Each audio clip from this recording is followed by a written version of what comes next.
Tem uma palavra no Salmo 107, versículo 16, que eu quero que você louve a Deus agora.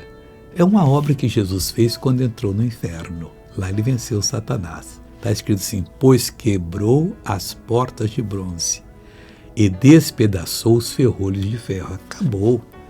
O inferno estava oprimindo o ser humano, a humanidade. Aquela porta de bronze jamais seria desfeita. De Satanás pensava. Os ferrolhos dela eram de ferro, um negócio pesado mesmo. Sabe o que Jesus fez? Quebrou tudo. O inferno hoje não tem nem mais porta e a chave Jesus levou com ele.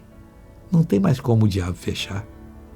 Olha, não crê no diabo, crê em Jesus, você vai sair dessa. Use a autoridade agora que eu vou orar por você, para você ser abençoado. E Deus vai honrar, cumprir tudo que prometeu na sua vida agora. Veja essa pessoa que recebeu a bênção e já voltou. Meu joelho, há um mês que eu precisava usar aquele salompa e colocar uma proteção, né? E agora eu vim hoje mancando para a igreja. E agora eu estou sem nada. Ah, que bonito. Vem aqui no corredor aqui. Deixa eu fazer uma coisa bonita aqui. Louvar a Deus com a senhora aqui agora. Vem cá, por favor. Deixa ela passar. Como é que a senhora veio andando aqui? Eu vim andando assim.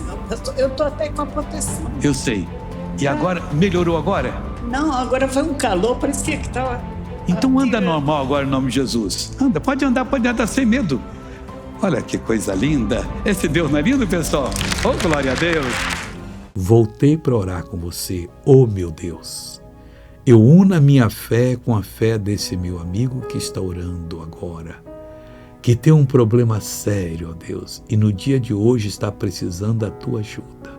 Ajude-o.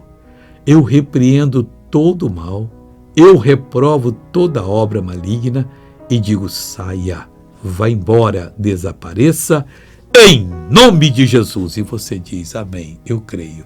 Deus te abençoe.